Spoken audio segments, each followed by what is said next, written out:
اگر آپ یہ ترجمہ کریں گے لا الہ الا اللہ کا کہ اللہ کے علاوہ کوئی خالق نہیں ہے، کوئی مالک نہیں ہے، کوئی رازق نہیں ہے، اور برحق ہے یہ بات، لیکن ترجمہ لا الہ الا اللہ کا اگر آپ یہ کریں گے تو ابو جہل کو مشرک ثابت نہیں کر سکتے آپ۔ ابو جہل پکا مومن ہوگا پھر آپ کے اس ترجمے کے مطابق، کیونکہ قرآن نے گواہی دی ہے ابو جہل اور اس کی قوم اللہ کے علاوہ کسی کو خالق نہیں مانتی، اللہ کے علاوہ کسی کو مالک، رازق، مدبر، حاکم اعلی، مشکل کشا تک اللہ کے علاوہ کسی کو نہیں مانتی ابو جہل کی قوم۔ اور بڑے بڑے مشائخ، بڑے بڑے حضرات، مفتیان کرام لا الہ الا اللہ کا جان بوجھ کر ترجمہ کرتے ہیں، جان بوجھ کر، غلطی سے نہیں، پیچھے مائنڈ سیٹ ہے۔ کہتے ہیں لا الہ الا اللہ کا مطلب ہے نہیں ہے کوئی خالق، مالک، رازق سوائے اللہ کے۔ اصل بات جو نقطے کی بات ہے وہ ہٹا دی، وہ کیا ہے؟ نہیں ہے کوئی معبود برحق سوائے اللہ کے۔ اور عبادت کیا ہے؟ عبادت کیا ہے؟ جب عبادت کا کانسیپٹ کلیئر ہوگا تو یہ مسلمان کلمہ پڑھتے ہی اس کو اللہ کے ساتھ تعلق پیدا ہو جائے گا۔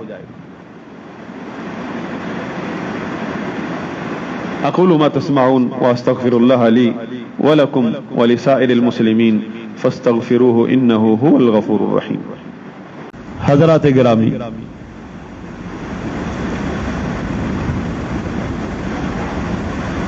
امت مسلمہ، صحابہ اور تابعین کے پیروکار اسلام کی صحیح شکل ایک ہی جانتے ہیں، اور وہ ہے منہج اہل سنت۔ اہل سنت کے اندر ایسے لوگ گھسے جن کی سواری جو ہے وہ تصوف ہے، جبکہ آپ اگر عقیدے کی تاریخ پڑھیں گے تصوف ایک الگ مسلک ہے، ایک الگ عقیدہ ہے، دین ہے، اور مسلک اہل سنت الگ ہے، ان کا کہیں دور کا بھی تعلق نہیں ہے۔ کہیں جس طرح دو نہر کے دو کنارے نہیں آپس میں مل سکتے، مسلک اہل سنت اور مسلک تصوف آپس میں کہیں نہیں مل سکتا، اپوزٹ ہیں۔ اور ہمیشہ اہل سنت کی جنگ ہے تصوف کے عقائد کے ساتھ۔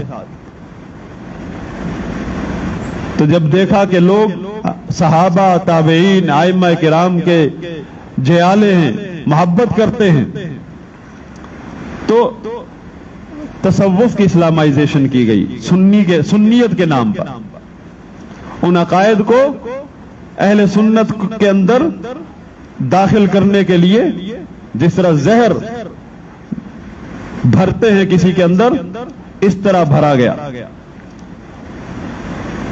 جبکہ تصوف کا آخری ہدف کیا ہے؟ وحدت الوجود، کہ ساری کائنات کا جو وجود ہے وہ ایک خیالی ہے، حقیقی وجود اللہ کا ہے۔ یہ ان کی توحید ہے۔ لا الہ الا اللہ کا مطلب جب یہ کرتے ہیں نہیں ہے کوئی موجود سوائے اللہ کے، مطلب کہتے ہیں کہ اصل اللہ، حقیقی وجود اللہ کا ہے، باقی یہ جتنی بھی مخلوقات ہیں ان کا کوئی وجود حقیقت نہیں ہے۔ اور جس دن آپ کو یعنی آخری سٹیج ہوتا ہے تو ان کے تربیت کا کہ جس دن آپ فنا فی اللہ ہو جائیں، مطلب آپ کو ہر چیز میں اللہ نظر آنے لگے، آپ جو ہے ولی اللہ بن گئے۔ اور اس عقیدے کا اہل سنت یا اسلام سے کوئی تعلق نہیں ہے۔ لا الہ الا اللہ کا ترجمہ اپنے مائنڈ سیٹ کے حساب سے یہ کیا جو کتابوں میں آپ پڑھتے ہیں، اللہ کے علاوہ کوئی نہیں ہے کوئی موجود سوائے اللہ۔ الہ کا مطلب موجود، اور یہ توحید وجودی ہے، وحدت الوجود جو کفر اکبر ہے۔ امام ابن ابی العز حنفی رحمۃ اللہ علیہ نے لکھا ہے عقیدہ طحاویہ کی شرح میں کہ یہود و نصارہ کا کفر اس کے سامنے کچھ بھی نہیں ہے، جتنا بڑا یہ کفر بکا ہے انہوں نے، کہ یہودی اور عیسائیوں کے نزدیک اللہ کا وجود انہوں نے دو یا ایک شخصیت میں داخل کیا ہے۔ ان لوگوں نے کائنات کی ہر چیز میں اللہ کو داخل کر دیا ہے، اللہ کے وجود کو۔ یہ تو اس مائنڈ سیٹ کا ترجمہ ہے، یہ نہیں ہے کوئی موجود سوائے اللہ کے۔ یہ ابو جہل کا یہ مسئلہ تھا، ابو جہل کو اللہ کا پتہ نہیں تھا۔ ابو جہل کو نبی صلی اللہ علیہ وسلم یہ بتانے آئے تھے کہ وجود اللہ کا ہے، صرف کسی اور کا نہیں ہے۔ وہ تو مشرکین عرب جو ہے وہ پہلے سے ہی اپنے آپ کو دین ابراہیمی پر ہونے کا دعویٰ کرتے تھے۔ حج طواف کس لیے کرتے تھے؟ اللہ کو مانتے تو کرتے تھے، لیکن ان کے عقیدے میں شرک آ گیا تھا، شرک اکبر، جس کا علاج لا الہ الا اللہ ہے۔ اور اس علاج کو، اس نسخے کو بدل دیا، اس کا فارمولا بدل دے تو رزلٹ نہیں آئے گا۔ اسی لیے پوری امت میں جگہ جگہ آپ کو قبر پرستی ملے گی، مزارات۔ یہ صحابہ کے دور میں، تابعین کے دور میں اس طرح کیوں نہیں مزارات کا بازار گرم ہوا؟ نبی صلی اللہ علیہ وسلم نے اپنی وفات سے 5 دن پہلے فرمایا لعنت ہو ان یہود و نصارہ پر، جنہوں نے اپنے انبیاء کرام کی قبروں کو سجدہ گاہ یعنی اللہ کی عبادت کے لیے خاص جگ کر لیا ہے۔ اللہ کی عبادت کے لیے، قبروں کی عبادت کے لیے نہیں۔ اللہ کے نبی نے لعنت کی ان لوگوں پر جنہوں نے انبیاء کرام کی قبریں ہیں، کوئی خیالی قبریں نہیں ہیں۔ جس طرح ہمارے ہاں بہت بڑا مزار کھڑا ہو جاتا ہے، بعد میں پتہ چلتا ہے، تاریخ کا جائزہ لیا جائے تو کوئی گدھا دفن کیا گیا تھا۔ اللہ کے نبی گواہی دے رہے ہیں انبیاء کرام کی قبریں ہیں، اور پوری ساری یہ شام، ملک شام جہاں نبی آئے تھے، جگہ جگہ قبریں تھیں۔ نبی صلی اللہ علیہ وسلم نشاندہی فرما رہے ہیں، اور ان لوگوں کا جو عمل ہے وہ کیا ہے کہ انہوں نے ان قبروں کو بابرکت اور مقدس جگہ سمجھ کے اللہ کی عبادت کے لیے خاص کر لیا ہے۔ فرمایا مساجد بنا لیا انہوں نے قبروں کو۔ اگر وہ شرک کرتے ہوتے تو آپ مسجد کا لفظ استعمال نہ کرتے۔ مسجد اسلام کے اندر اللہ کی عبادت گاہ کو کہتے ہیں۔ نبی صلی اللہ علیہ وسلم نے یہود و نصارہ پر لعنت اس لیے فرمائی کہ انہوں نے نبیوں کی قبروں کو اللہ کی عبادت کے لیے بابرکت جگہ سمجھ کر خاص کر لیا ہے، اور یہ شرک کا دروازہ کھلتا ہے یہاں سے۔ نبی صلی اللہ علیہ وسلم نے ان پر لعنت فرمائی۔ اور بتائیے، اس حدیث سے پتہ چل رہا ہے کہ جگہ جگہ قبریں ہیں نبیوں کی۔ اور جب آیا دور نبی صلی اللہ علیہ وسلم کی سلطنت پھیلی، اسلام پھیلا، وہ تاریخ میں قبریں نہیں ملتی ہمیں۔ جب اسلام نہیں پہنچا تھا، نبی صلی اللہ علیہ وسلم گواہی دے رہے قبریں ہیں جگہ جگہ۔ جو ہی اسلام پھیلا بتا دے کسی کتاب میں، کیونکہ ہر قبر کی بھی سند ہوتی ہے۔ وہ قبریں غائب ہو گئیں کیونکہ اسلام آ گیا، لوگوں نے قبروں پر جانا اس طرح جانا چھوڑ دیا کہ جس طرح یہود و نصارہ جاتے تھے۔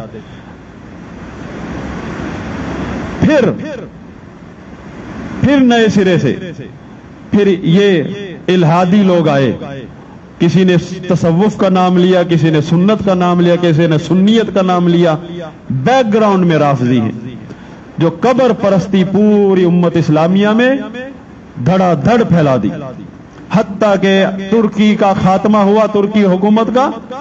ترکی حکومت نے تو اس کی سرپرستی کی ہے ڈنڈے کے ساتھ، کہ اگر پتہ چل جائے ان کے دور میں کہ اس بندے کو لا الہ الا اللہ کے توحید کا پتہ چلتا ہے، شرک اور توحید میں فرق کرتا ہے، اگر مار دیا جائے تو کوئی پوچھے گا نہیں، FIR درج نہیں ہوگی۔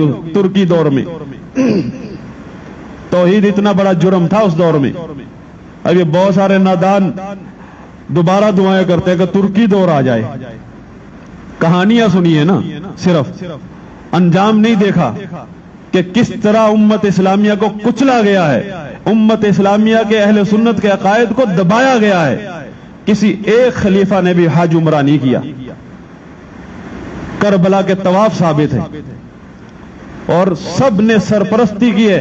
ابھی شام میں اتنی تباہی مچی، عزتیں لوٹی، گھر تباہ کر دیے گئے، لیکن ایک مزار جب خطرے میں پڑ گیا تو طیارے آ گئے ترکی سے، اور امت مسلمہ کی عزتیں لوٹی، جانے گئی، کوئی ٹس سے مس نہیں ہوا۔ ایک مزار خطرے میں پڑ گیا تھا، کسی خارجی جماعت کی وجہ سے فوراً تیار دفاع کے لیے آگے مزار کا۔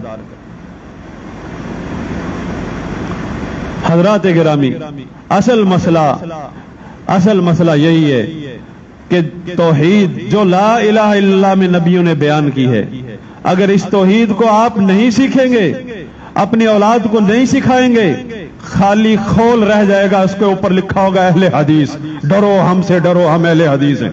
کوئی نہیں ڈرتا، سب مافیا بن کے سامنے آ جاتا ہے۔